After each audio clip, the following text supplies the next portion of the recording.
السلام علیکم ورحمۃ اللہ وبرکاتہ۔ بسم اللہ الرحمن الرحیم۔ شروع اللہ کے نام سے جو بڑا مہربان نہایت رحم کرنے والا ہے۔ دوستو، آج آپ کے سامنے حضرت صہیب رضی اللہ تعالیٰ عنہ کا اسلام کا قصہ ذکر کیا جا رہا ہے۔ حضرت صہیب رضی اللہ تعالیٰ عنہ بھی حضرت عمار رضی اللہ تعالیٰ عنہ کے ساتھ مسلمان ہوئے۔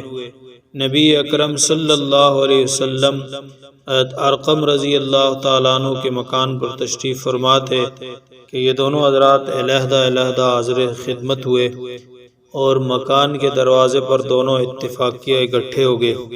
ہر ایک نے دوسرے کی غرض معلوم کی تو ایک کی غرض یعنی اسلام لانا اور حضور پاک صلی اللہ علیہ وسلم کے فیض سے مستفید ہونا دونوں کا مقصود تھا۔ اسلام لائے اور اسلام لانے کے بعد جو اس زمانے میں اس قلیل اور کمزور جماعت کو پیش آتا تھا وہ پیش آیا، یعنی ہر طرح سے ستائے گئے، تکلیفیں پہنچائی گئی۔ آخر تنگ آ کر ہجرت کا ارادہ فرمایا تو کافروں کو یہ چیز بھی گوارا نہ تھی کہ یہ لوگ کسی دوسری جگہ ہی جا کر آرام سے زندگی بسر کر لیں، اس لیے جس کسی کی ہجرت کا حال معلوم ہوتا تھا تو اس کو پکڑنے کی کوشش کرتے تھے کہ تکالیف سے نجات نہ پا سکے۔ چنانچہ ان کا بھی پیچھا کیا گیا اور ایک جماعت ان کو پکڑنے کے لیے گئی۔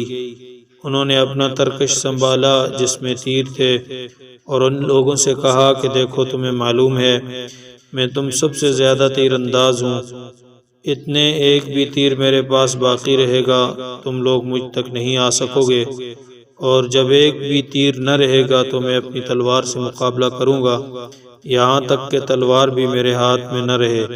اس کے بعد جو تم سے ہو سکے کرنا، اس لیے اگر تم چاہو تو اپنی جان کے بدلے میں اپنے مال کا پتہ بتلا سکتا ہوں جو مکے میں ہے، اور 2 باندیاں بھی ہیں، وہ سب کچھ تم لے لو۔ اس پر وہ لوگ راضی ہو گئے اور اپنا مال دے کر جان چھڑائی۔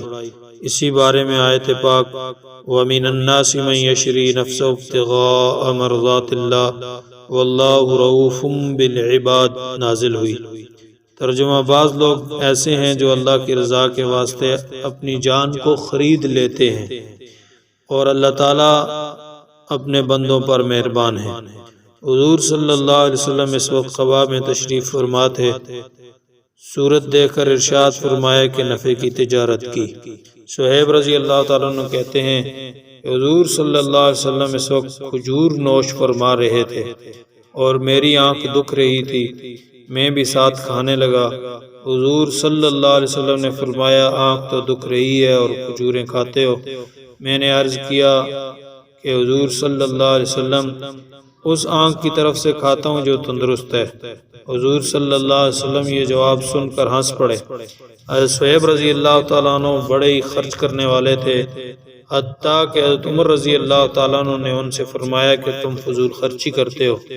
انہوں نے عرض کیا کہ ناحق کہیں خرچ نہیں کرتا۔ حضرت عمر رضی اللہ تعالیٰ عنہ کا جب وصال ہونے لگا تو انہی کو جنازے کی نماز پڑھانے کی وصیت فرمائی۔ اللہ تعالیٰ ہمیں بھی صحابہ کے نقش قدم پر چلنے کی توفیق عطا فرمائے۔ وما علینا الا البلاغ۔